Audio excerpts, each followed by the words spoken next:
800 years before Luffy ever set sail, there was another man who laughed in the face of the entire world. A man so dangerous that the world government erased him from history. He was Joy Boy, and he might be the reason the One Piece even exists. Let's start where the story starts. 900 years before Luffy even set sail, there was a nation on this planet so advanced, so powerful, that the rest of the world, 20 other kingdoms, banded together just to erase it. That nation is only ever called the Ancient Kingdom. We don't know its real name. That's on purpose. This kingdom had access to something called ancient weapons. Pluton, Poseidon, Uranus, ship killers, island killers, weapons strong enough to end a war in an afternoon. And somewhere in that kingdom, at the exact center of the story, lived a man everyone called Joy Boy. Joy Boy made a promise to the fishmen living under the sea. We don't know the full text of that promise, but we know he broke it, and we know why he broke it. Because right when it mattered most, the ocean physically stopped him. Hundreds of years ago, the sea in that region turned to land. Without warning, Joy Boy's ship couldn't move. He couldn't reach them in time. Fast forward 8 centuries. A giant elephant named Zunaisha is still walking in circles across the ocean, chained at the ankle, still apologizing for something that happened in his lifetime. Because he was the one who accidentally caused that land shift all those years ago.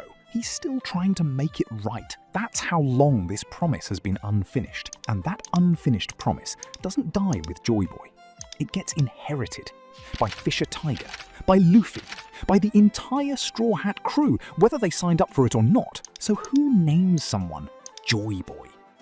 Think about what that word actually means. Not warrior, not king, joy. Every clue we get about him is tied to sound and celebration. The massive golden drums up in Skypiea, the ones the giants play once a year, those are a leftover ritual from him. The golden bell that rings across the ocean at Laugh Tale, the one Roger himself rang, Joy Boy's fingerprints are on that too. This isn't a warlord's legacy, it's a liberator's legacy. Everywhere Joy Boy's name shows up, it's tied to freedom. From Skypiea's caste system, from the ocean's rules, from history itself getting rewritten by the people in charge. Now here's where Wano changes everything. Luffy gets caged, beaten, basically executed on a cross in front of an entire country. And in the one moment he should break, he laughs. And the laughing turns into rubber, turning into nothing has ever looked like this in the entire series. His hair turns white, his body turns to living rubber cartoon logic. Gear 5. And the second it happens, the drums of Wano, drums that haven't been played out loud in the story in that way before, start hitting in the soundtrack, not by coincidence. Turns out Luffy's devil fruit, the one everyone thought was a basic robber fruit for 20 years, is actually a mythical Zoan, model Nika, the sun god. A god the world government was so afraid of, they renamed the fruit and buried the truth for centuries, hoping nobody would ever wake it up again. And the being that fruit is modeled after? A god who, according to a bedtime story literally in the show, existed purely to make slaves laugh. To give suffering people 1 second of joy in the middle of hell.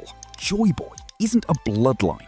It's not a reincarnation in the mystical sense, and it's not one guy's soul jumping bodies for 800 years. Based on everything Oda's shown us, Joy Boy looks like a title. A role that gets picked back up by whoever's brave enough and free enough to finish what the original started.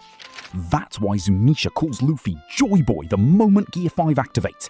Not because Luffy is the same man from 900 years ago, because Luffy has become the next one.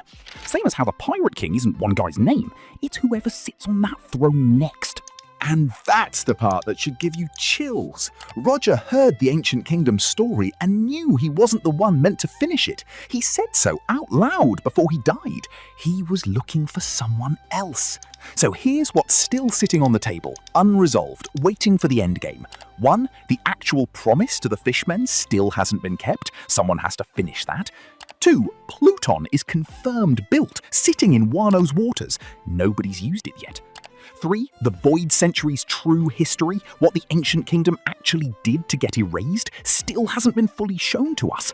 And 4. The biggest one. If Luffy really is stepping into the Joy Boy role, then the ending of this entire manga is probably going to be him finishing a promise that isn't even his, that's been sitting broken for 800 years, waiting on a boy who wasn't even born yet. One Piece has spent years asking the same question over and over. What does it actually cost to be free? Fishman Island paid for freedom in blood. Wano paid for it in 20 years of silence.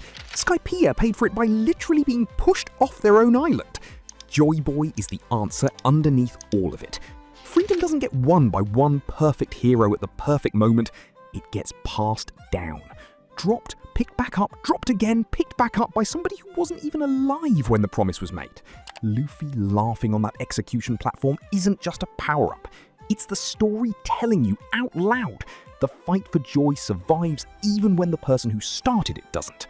The story isn't over. The promise isn't either. If you caught something I didn't cover, a clue, a panel, a theory, drop it in the comments right now. I read every single one. See ya!